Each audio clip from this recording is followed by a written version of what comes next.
या oxygen release हो। जब भी फोटोसिंथेसिस होगी तो फोटोसिंथेटिक मटेरियल बनेगा या दोनों बन जाए, फोटोसिंथेटिक मटेरियल और ऑक्सीजन इवोल्यूट हो जाए, दो काम हो गए।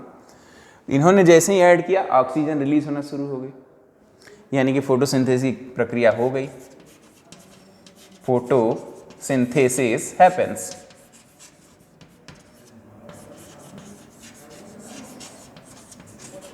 ठीक, फोटोसिंथेसिस की प्रक्रिया हो गई। फिर बाद में उन्होंने कहा कि भाई ये तो चलिए साइनाइड है, नुकसानदायक है। उन्होंने फिर एक दूसरा केमिकल लाए जो फिजियोलॉजिकल था, शरीर में बन सकता है, DCPIP, डाइक्लोरोफेनोलिंडोफेनॉल। क्या ऐड किया इन्होंने? ये पहला था इनका। दूसरा इन्होंने ऐड किया DCPIP। मैं लिख रहा हूं बच्चों, आप लोग ध्यान दे लेंगे। डाइक्लोरो फिनोलिंडोफिनॉल।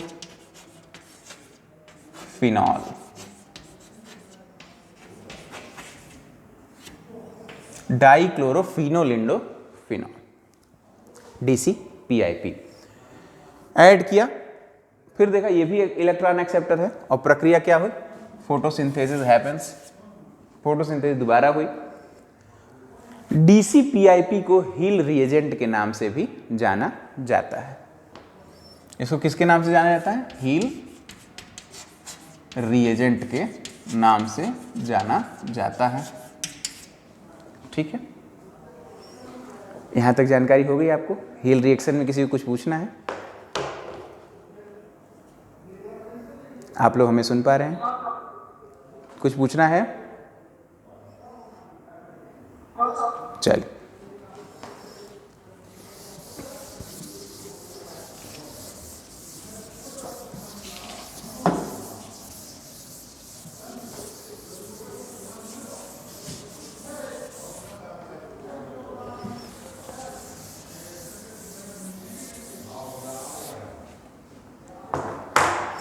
तो अब हम बात कर रहे थे कि रिएक्शन सेंटर तक पहुंच गया है एनर्जी, सोलर एनर्जी।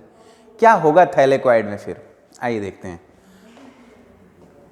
थैलेक्वाइड चारों तरफ से किससे घिरा है? किस लिक्विडी मटेरियल से थैलेक्वाइड सराउंड है? अगर आप लोगों ने ध्यान से सुना होगा तो जरूर बता पाएंगे। बताइए, थैलेक्वाइड किस लिक्विडी मटेरियल? बेटा जोर से बोलिए, हम तक आवाज नहीं आ रही। का नाम? होमेंद्र, ध्यान से नहीं सुने। क्लोरोप्लास्ट के अंदर पाया जाता है ना?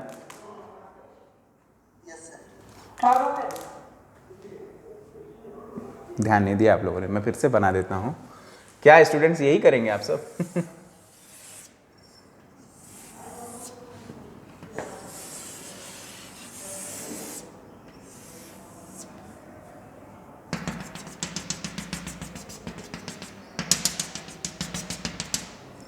ये लिक्विडी मटेरियल क्या था? Yes, stroma. मैंने पूछा क्या था? मैंने पूछा था कि ये जो थाइलेक्वाइड यानी ग्रेनम है, एक ग्रेनम के हिस्से क्या कहेंगे? थाइलेक्वाइड किस लिक्विडी मटेरियल से? इतना क्लियर कट क्वेश्चन था। CSIR में क्लियर कट क्वेश्चंस नहीं आएंगे, आप गलत करके आ जाएंगे आप लोग। एक सिक्का किस लिक्विडी मटेरियल से घिरा हुआ है? अब बताओ किससे घिरा हुआ है? स्ट्रोमा।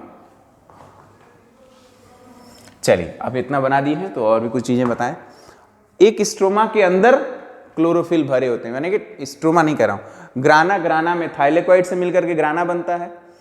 एक थाइलेक्वाइड के अंदर भरे रहते हैं डिफरेंट कलर के pigments. Pigment chlorophyll A, chlorophyll B, xanthophyll, carotenoids भी हो सकते हैं, फाइकोबिलिन्स भी हो सकते हैं, बहुत सारे हो सकते हैं। आइए आपको समझा दें। आप लोगों को कंफ्यूजन, इसका मतलब क्लोरोफिल पिगमेंट्स में हो रहा है। देखो बच्चों, पिगमेंट की बात अगर करें हम तो पिगमेंट, पहली बात कि क्लोरोफिल बहुत छोटा शब्द है, BSc में है। आज के बाद से इसका शब्द का इस्तेमाल कम कर दीजिएगा करना। क्यों? सिर्फ क्लोरोफिल ही नहीं है, क्लोरोफिल एक पिगमेंट है, इसके साथ साथ आप लोग देखते होंगे कि पौधों का, अच्छा अब इसमें बताइए इसमें कौन सा क्लोरोफिल है? कोई क्लोरोफिल नजर आ रहा है? कैमरे में आ पा रहा है या नहीं मुझे नहीं पता, लेकिन आप लोगों को दिख रहा है क्या ये ऑरेंज कलर का?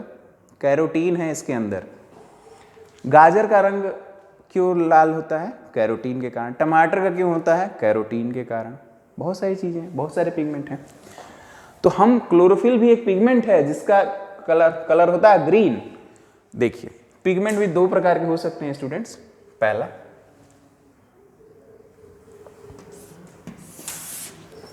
या तो वो क्लोरोफिल पिगमेंट हो, क्लोरोफिल पिगमेंट हो, बहुत सारे हो सकते हैं, A B C D E तक, और भी बहुत सारे। हम सिर्फ दो की बात कर लेते हैं, क्लोरोफिल ए, CHL और CHL की बात कर लेंगे, ठीक है। अब दूसरा होगा क्या? Carotenoids. Carotenoid pigments, carotenoid pigment भी दो प्रकार के हो सकते हैं, ज़ैंथोफिल और कैरोटीन।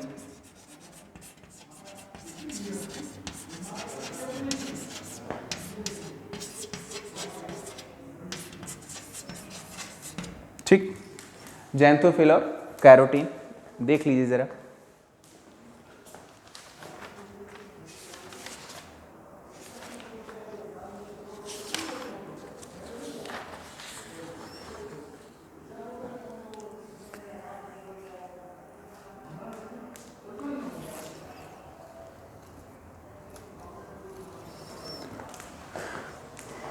ठीक है, यहां तक हो गया ज़ैंथोफिल और कैरोटीन। इसके बाद से फिर होगा फाइकोबिलीन्स।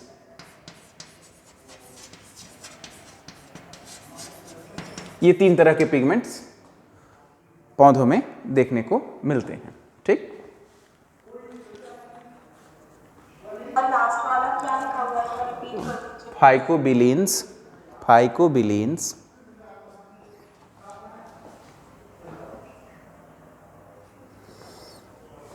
ठीक है, तो पिगमेंट का कॉन्सेप्ट आपको क्लियर हुआ ना। जब भी मैं पिगमेंट की बात करूंगा इन सब में से कुछ भी हो सकता है।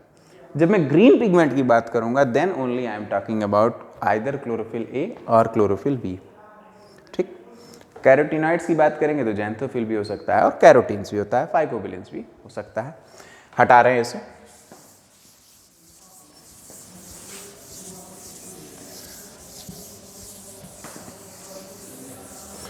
तो जो फोटोसिंथेसिस की प्रक्रिया है वो कहाँ होगी? फोटोसिंथेसिस की प्रक्रिया मैं एक फिर से बना दूं।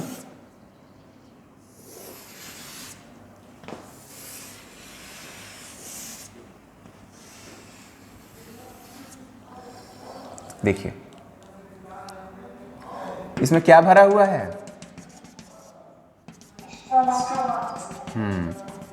लिक्विडी मटेरियल जिसे स्ट्रोमा कहते हैं।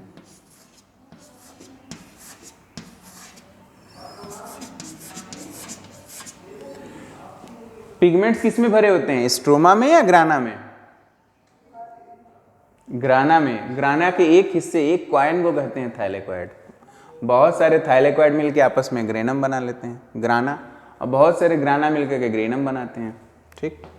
दो ग्रेना आपस में लैमिली से जुड़े होते हैं, ठीक है, टॉप टू बॉटम जुड़ती है लैमिली। होगा क्या, यहाँ पे सूरज की रोशनी पहुंची, यहाँ पे क्या क्या चीज़ें पाई जाएंगी? इसमें दो फोटो सिस्टम काम करते हैं, फोटो सिस्टम 1 और फोटो सिस्टम 2। अगर हम फोटो सिस्टम ऐसे कर लें, फोटोसिंथेसिस की जो प्रक्रिया है वो दो पार्ट में बटेगी, लाइट रिएक्शन और डार्क रिएक्शन।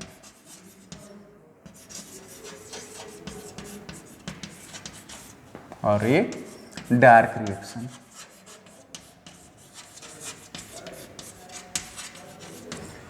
बच्चों जो लाइट और डार्क रिएक्शन कहा जाता है, बेसिकली डार्क रिएक्शन का ये मतलब नहीं है कि उसे रात होनी चाहिए, नहीं नहीं, उसकी कुछ एंजाइम जो होते हैं वो अंधेरे में एक्टिवेट होते हैं, दैट्स इट।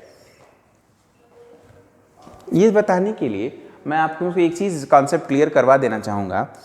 रात्रि में पौधों में क्या फिजियोलॉजिकल फर्क आ जाता है? दिन के समय के पौधे और रात के समय के पौधों की पत्तियों में क्या फर्क होगा बच्चों, बताइए। मैं बताता हूँ, don't take so much time. देखिए, दिन के समय टेम्परेचर ज़्यादा, सूरज की रोशनी आएगी तो टेम्परेचर क्या रहेगा? मेरे साथ साथ बोलिए, टेम्परेचर क्या रहेगा? हाई रहेगा। टेम्परेचर हाई रहेगा तो क्या हो जाएगा? स्टोमेटा क्लोज हो जाएंगे। स्टोमेटा क्लोज हो जाएंगे तो उससे क्या समस्याएं आएंगी, ये देखिए क्या फर्क पड़ जाएगा। अगर ये हमारा पौधे की एक पत्ती है और ये तना है उसका, इसी से जोड़ देते हैं इसे, स्टोमेटा क्लोज हो गया। स्टोमेटा क्लोज होने से क्या होगा? ट्रांसपीरेशन की प्रोसेस रुक जाएगी। कोहेजन एडहेजन थियरी यह कहती है कि जड़ से तने तक, पत्ती तक पानी ले जाने के लिए ट्रांसपीरेशन प्रोसेस यानी धूप का होना आवश्यक है। क्यों? यहां से भाप बन के उड़ता रहेगा वाटर, तो यहां से खिंचता चला जाएगा पानी, ठीक है। ये प्रक्रिया होती है, कोहेशन एडहेशन थियरी है ये। अब देखिए हुआ क्या, यहां तक पानी, अब दिन के समय टेम्परेचर हाई हो गया तो स्टोमेटा क्लोज हो गया। स्टोमेटा क्लोज हो गए तो दो चीजें हो गई, एक तो पानी का अपटेक रुक गया, वाटर अपटेक रुक गया, दूसरा क्या हो गया? वातावरण से आने वाला कार्बन डाइऑक्साइड अंदर की तरफ अब नहीं आएगा, बंद हो गया stomata. Stomata is for ventilation process. Everybody, आप लोग समझ पा रहे हैं मेरी बात को? स्टोमेटा किस लिए होता है बच्चों? फर्स्ट ट्रांसपीरेशन के लिए, सेकंड वेंटिलेशन के लिए। दो कार्य करता है। वेंटिलेशन का मतलब कार्बन डाइऑक्साइड को अंदर की तरफ लाएगा। होगा क्या प्रक्रिया, जो फोटोसिंथेसिस की प्रक्रिया में होता क्या है? 6CO2 6H2O C6H12O6 plus 6O2, यही होगा ना? सही बनाया जी? कुछ मिस्टेक हो गई? पंक्चुएट करिए इसे। बैलेंस है क्या? 6,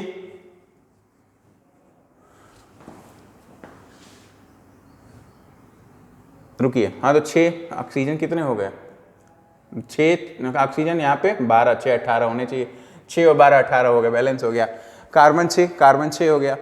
12 तो 12 हाइड्रोजन हो गया। ओके, ठीक है बच्चों, बैलेंस है। फोटोसिंथेसिस की प्रक्रिया का रिएक्शन तो यही है ना, फोटोसिंथेटिक रिएक्शन तो यही है। यानी एक ग्लूकोज मॉलिक्यूल, फ्रक्टोज मॉलिक्यूल बना और क्या रिलीज हो गया? ऑक्सीजन रिलीज हो गया। तो ये कार्बन डाइऑक्साइड कहां से आएगी? ये कार्बन डाइऑक्साइड थ्रू स्टोमेटा आएगी, थ्रू स्टोमेटा अंदर आएगी। तो अब बच्चों बताइए, दिन के समय क्या क्या चेंजेस आ गए?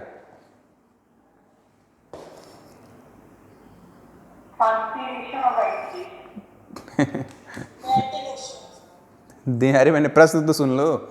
मैं कह रहा हूं कि दिन के समय चेंजेस क्या क्या आए हैं। स्टोमेटा का वर्क नहीं पूछ रहे हैं, फंक्शन नहीं पूछ रहे हैं।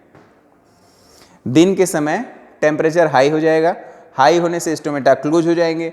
If stomata are closed then the process of uptake of water is inhibited first, then the uptake या the intake of carbon dioxide from atmosphere to the plant is reduced or lessened or stopped. ठीक, तो carbon dioxide का अंदर आना बंद हो जाएगा। Carbon dioxide नहीं आएगी तो धीरे धीरे क्या होगी? ये प्रक्रिया बंद हो जाएगी, यह प्रक्रिया बंद हो जाएगी। यह है दिन का सिनेरियो। अच्छा, रात में क्या होगा? कुछ नहीं होगा रात में। रात में पौधे जैसे हम लोग हैं, ऑक्सीजन लेते हैं और कार्बन डाइऑक्साइड बाहर छोड़ते हैं, उसी तरह से पौधे भी रात में अपना बनाया गया खाना खुद खाएंगे, अपनी ग्रोथ के लिए इस्तेमाल करेंगे और कार्बन डाइऑक्साइड रिलीज करेंगे। लेकिन रात में होता क्या है? रात में basically stomatas are open because sunlight हट गई है, टेम्परेचर रिड्यूस हो गया है, हुआ स्टोमेटा खुल गए, अब कार्बन डाइऑक्साइड अंदर आ सकती है। ठीक, इसको ध्यान में रखिएगा, इस कॉन्सेप्ट को ध्यान में रखिएगा, हम आगे इसका इस्तेमाल करेंगे। तो हम लोग चले लाइट रिएक्शन और डार्क रिएक्शन में। ठीक, लाइट रिएक्शन भी दो प्रकार से हो सकती है बच्चों।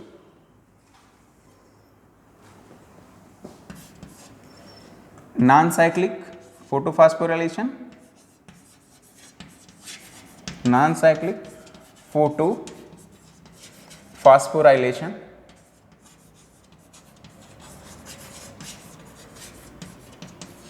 और cyclic photophosphorylation. Cyclic photophosphorylation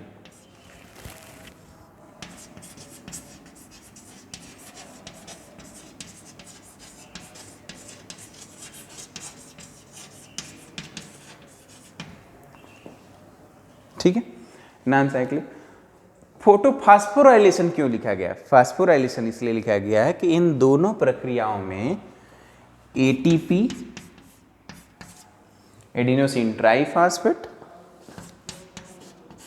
NADPH, इन केमिकल्स का निर्माण होता है, दोनों में फास्फेट है, तो फास्फोराइलेशन की बात होगी।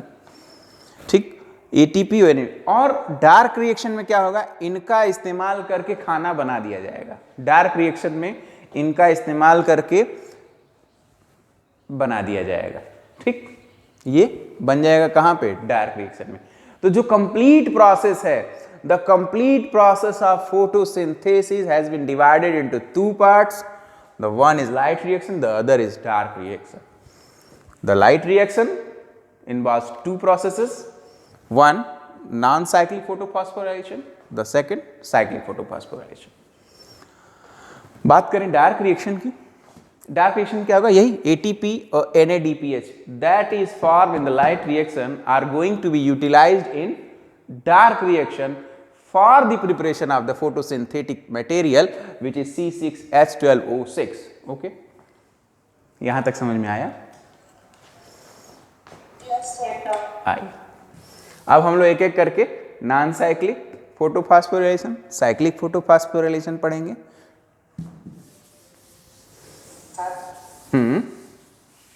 जो प्लांट्स होते हैं सर, वो एक के समय से कार्बन डाइऑक्साइड को लेते हैं और ऑक्सीजन को छोड़ते हैं सर। ठीक, और नाइट के टाइम सर ऑक्सीजन लेकर कार्बन डाइऑक्साइड में अपोजिट हो जाता है, ऐसा क्यों होता है सर?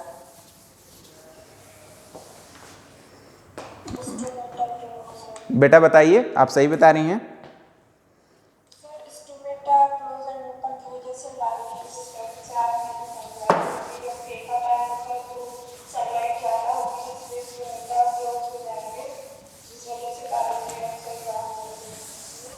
गुड, ठीक है, समझ में आ गया। अच्छे से नहीं आया सर। अच्छा क्या होता है भाई? या तो आएगा या तो नहीं आएगा। क्या नहीं आया इसका मतलब आप अभी भी जुड़े हैं क्या? सर आप बताएंगे तो अच्छे से क्लियर हो जाएगा। अच्छा, कहाँ नहीं आ रहा है मुझे बताइए, मैं बता देता हूँ। सर वो समझ नहीं पाया मैं, वो जो बोली उसने। अच्छा, एक बार बेटा फिर से बताइए आप।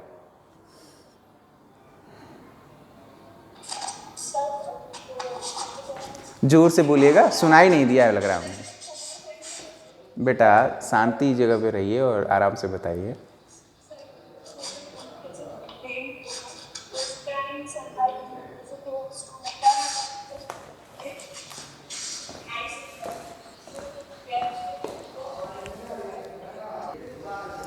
चलिए, अब हम लोग बात करेंगे लाइट रिएक्शन के बारे में।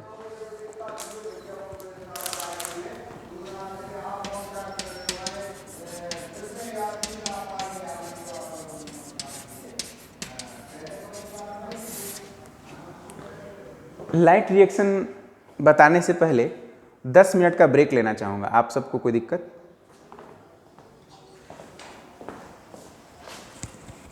दस मिनट बाद पुनः हम लोग जुड़ेंगे।